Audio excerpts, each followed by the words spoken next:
the next parva after the Bhishma parva is the Drona parva. As the name itself suggests, it's the book of Drona, the 7th of the 18 parvas. It has got approximately about 8 subsections in it, and about somewhere between 170 to 200, 205 chapters in it. It mainly talks about Drona being the commander-in-chief after Bhishmacharya. The next commander-in-chief was Drona from the Kaurava army. It was the 11th day of the Kurukshetra Yuddham. And the next 4, the description of the battle that took place on the next 4 days, and on the 15th day of the Dharma Yuddham, Drona's death took place. Further, this parva that is there, it basically talks about how severe or how brutal the war started turning out, and how, now you see, in the Bhishma parva, if you remember, we had seen something like the just war theory, how a war should be fought without avoiding any kind of, you can say, somewhere someone is doing wrong or something. But as the war kept on becoming severe, there were many injustice that was being done. Rules were not being followed, both the sides, including the Pandavas as well as Kauravas. Both of them were ignoring a lot of rules also. Every side, you can say, lot of loved ones, near ones were being slain. How the war, even though which as per rules of the Yuddham, it should be stopped in the evening time also, that is basically after sunset, but how it got extended into the night, how millions and millions of soldiers and major characters like Abhimanyu, Dronacharya, Ghatotkacha, Jayadratha, all of them, they started dying during the war. Ghatotkacha, the son of Bhima through Hidimba; Jayadratha, the son-in-law of Dhritarashtra, basically the brother-in-law of Kauravas, Dushala's husband; Abhimanyu, and Dronacharya. So all these people also died during the war. So basically Drona Parva talks about all this. The next Karna Parvam that is there, or the book of Karna, it is the 8th of the 18 Parvas.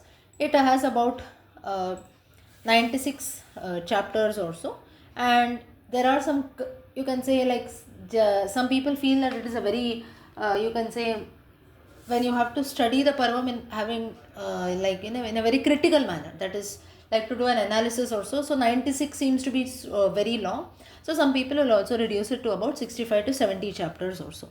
Here after Dronacharya, now Karna was appointed as the commander-in-chief of the Kaurava army. Now here, how this parva basically talks about, now the war, it was at its peak, right? So the war actually had made everyone fed up. There was frustration everywhere. It was between, it seems that in this Karna Parva, what happened is even Yudhishthira and Arjuna also started shouting at each other, it seems. They were own brothers, they were fighting from the same side, they used to love each other more than their own life. But due to the frustration that was there, it seems that even Yudhishthira and Arjuna were started, they shouting, you can say, they were like, they started expressing their anger also. And basically on the 16th and 17th day of the Yuddham, that is almost the last part of the Yuddham, there was lot of, you can say, frustration which took place. People were not ready to accept what was being.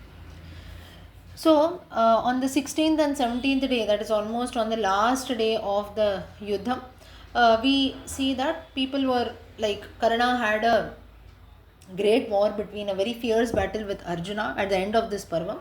And basically here Karna Parva, it also talks about a treatise also which was composed by Ashwathama, which focuses on the motive of human life, or motive of karma yoga, of whatever actions we do in human life, what is the purpose or what is the motive behind that.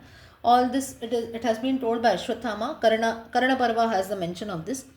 Further, you have the final battle which takes place between Karna and Arjuna, and how finally Karna is killed. With this, the Karna Parvam comes to an end. Next is the Shalya Parva. Now, the Shalya Parva, wherein after Karna, Shalya was appointed as a commander. It is the 9th of the 18 Parvas, almost half. It has about 4 subsections and about 65 chapters or so.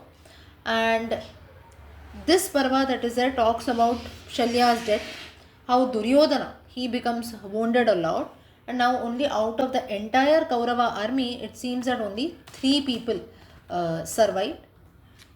And now, who is this Shalya is? He was a very much powerful king, it seems, and he used to rule on the northwestern part of Bharata Desha, and basically the Shalya, he was a brother of Madri, the wife of Pandu, mother of Nakula and Sahadeva. So basically he was the uncle of the Pandavas, but he used to fight, it seems, he was sided with the Kauravas also in the Kurukshetra Yuddham, but still he supported the Pandavas also. And after Karna's death, he was made as the commander-in-chief, and Shalya was killed by Yudhishthira only. And it seems that there are, now Shalya actually was from the part of the Pandavas only, but somehow he was tricked by Duryodhana also. And while Shalya, before the war, in an instance, while now this detailed description does not come in the Shalya Parvam, just for your information, I'm telling you something about Shalya. Now the Shalya, it seems that before the Dharma Yuddham, Duryodhana was trying all means to bring people under his control. So in the case of Shalya also, now but obvious, right? If Shalya is the uncle of the Pandavas, he is going to support them only. So that's when Duryodhana makes a plan, and he ensures that now Shalya, when he was coming from his kingdom, it seems that Duryodhana gives him a very grand welcome, grand reception, everything.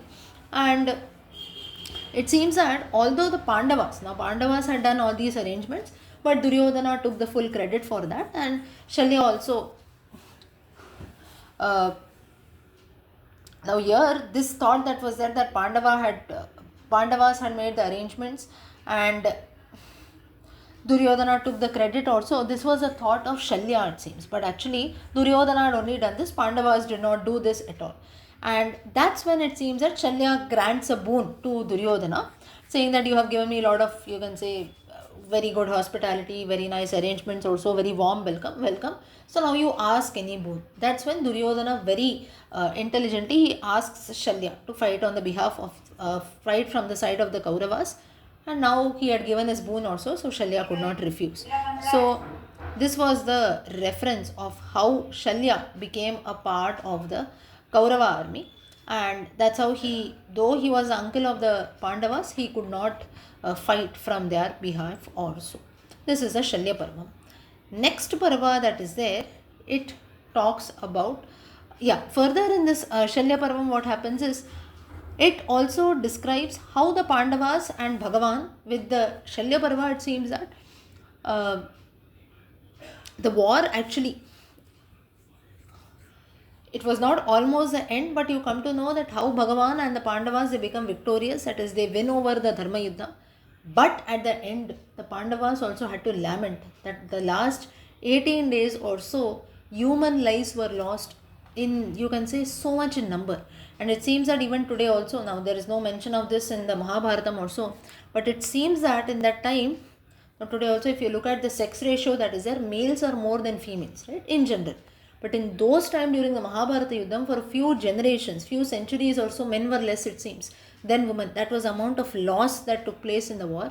And that's how this was mass human destruction that took place. Millions and millions were being killed, it seems. So just imagine the, you can say, the sight that would be there. And it's not that only one person or so is killed, right? Behind that person, there is a family that he has. And so like this, you have mass destruction that took place during this Dharma Yuddham. So though Bhagavan and the Pandavas had emerged victorious in this war, but still they were very sad looking at this destruction which was there, which could not be expressed at all, right? Because it was terrible. So further what happens is, Shalya Parva concludes saying this, now only 3 people were left: Duryodhana, Kritavarman, Kripacharya, Ashwathama. Like these 4 people were there. Ashwathama is one of the Ashta Chiranjeevis, including Markandeya. Sapta Chiranjeevis, including Markandeya, it becomes Ashta, 8. So then a lot of anger and hatred also developed in the minds of the Kauravas also, because they had lost their entire army. So further what happens is, with this Shalya Parva comes to an end. With this we see the first 9 Parvas, 9 more to go. Maybe in the next 2-3 sessions or so, we will conclude with the Mahabharatam in gist form, in the form of these 18 Parvas.